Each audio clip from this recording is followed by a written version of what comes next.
Welcome to ThreadCast, the podcast where we scour the darkest corners of the internet to understand what makes people act in the most bizarre ways possible. I am Reed, one of your hosts. And I am Nora. Here we take real anonymous confessions and try to understand the psychology behind them. Today, our episode is about secrets. And look, the spectrum is actually quite broad. And when I say broad spectrum, I mean we have two completely opposite stories regarding scale. One person hides late night pancakes. The other hides an entire parallel family from everyone. But what is truly fascinating here is that the psychological weight of both secrets is frighteningly similar. And this says a lot about how the human mind deals with absolutely any kind of concealment. We start with the pancake guy. Every episode has an unlikely protagonist, but this one takes the prize. He waits for his girlfriend to fall asleep and vanishes from the house every Tuesday at 1 a.m. Wait, hold on. He literally escapes from the house in the middle of the night in a recurring and planned way. My heart just raced, imagining waking up to an empty bed without any explanation. It's exactly that. He drives to a 24-hour diner, sits completely alone, without a phone, without any conversation, herramienta, and eats scrambled eggs, bacon, and pancake. Totally isolated from the rest of the world by his own choice. And he himself admits she probably would not even care if she knew. But he hides it exactly because he wants that moment to be completely his. Yeah. The only space where nobody negotiates with him. Bingo. And this exposes something the internet noticed immediately. When you merge your life with someone else, Blondie, every decision becomes an automatic negotiation. He is building his own completely private mental and emotional bunker. That bunker image is absolutely perfect. Or think like this. He is taking 5% of his mental space and encrypting it with his own password just to prove the computer still belongs to him. But the mechanics of keeping this routine demand active deception. He is not just taking some time for himself. He is building a narrative of absence that can be easily interpreted in much worse ways. And that is exactly what the online community pointed out.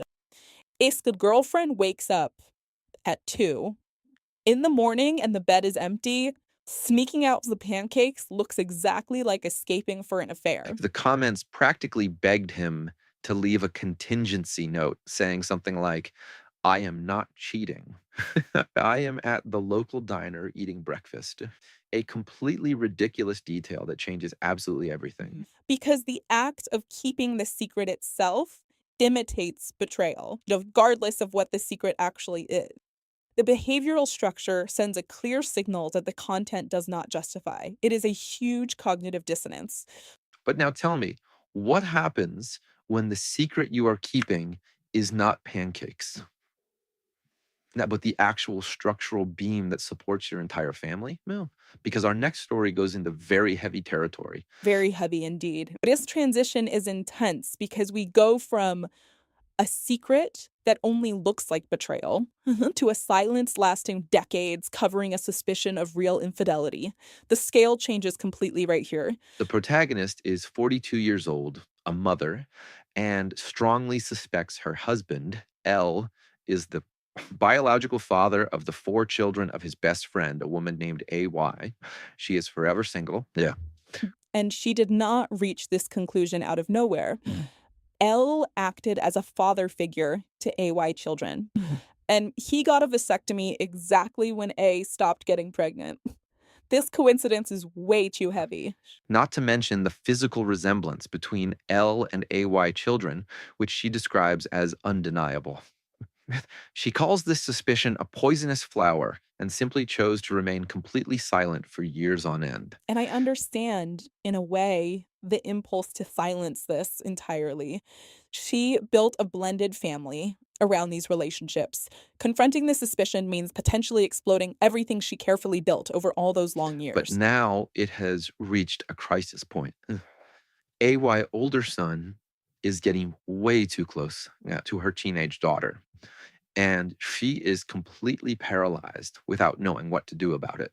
It is an absolutely terrifying situation. She is terrified of accidental incests, but exposing the truth could completely destroy the family. And staying quiet risks something she cannot even bring herself to name out loud. And here comes the obvious question. Why does she not simply buy a DNA test? Huh. She admitted she discussed this with her husband years ago. She is actively choosing not to know the real answer. It is a choice that seems irrational from the outside, but makes total sense from the inside. She is weighing the catastrophic certainty of revealing the truth against the risk of keeping silent. A cruel equation. Exactly. In practice, she is optimizing for self preservation. She prefers the corrosive anxiety of not knowing over the absolute certainty of destroying her marriage. Uncertainty, however painful it may be, still leaves the house standing. As one commenter analyzed, speaking up to stop the romance between the two is logically the only way out with some chance of success. But she prefers living corroded over risking being seen as a monster. She is prioritizing the facade of the house instead of the actual safety of the people living inside it.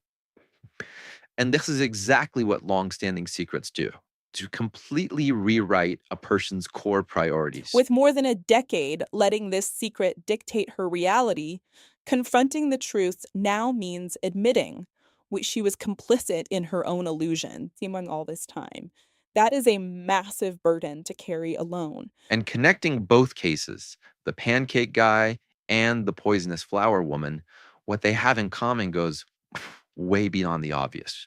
They've both built an entire mental infrastructure to heavily protect their hidden secret. Exactly. And this infrastructure has a real cost. It does not matter if you hide a plate and or a devastating suspicion. Maintaining the secret drains emotional energy in a constant and completely invisible way. The mental muscle used to hide pancakes is the exact same one used to hide a betrayal. It is the same cognitive effort. And this effort dynamically alters power dynamics all around the secretive Because person. a secret is never a static object. It is a living thing that feeds on your own energy. It requires constant emotional maintenance to keep those invisible walls standing tall every single It day. is the same cognitive effort. And this effort dynamically alters power dynamics all around the secretive person. And there is a side effect that few people consider. The secret transforms whoever carries it much. It is as if you became the architect of an alternative version of yourself, a version that exists only to keep the narrative coherent. Over time, it gets really hard knowing which version is truly real. And returning to the poisonous flower woman, she spent more than a decade being molded by this secret. And it redefined her priorities, her reactions, and probably the way she actually views her very own marriage. And the pancake guy, even with something small and harmless, already feels that encrypted space defines what he is in the relationship.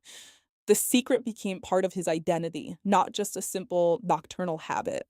Which leads me to a reflection I find genuinely uncomfortable. Do we keep secrets to protect the people around us, or mainly to actively protect the idealized image we have of our own selves? That is the most honest question of the whole episode.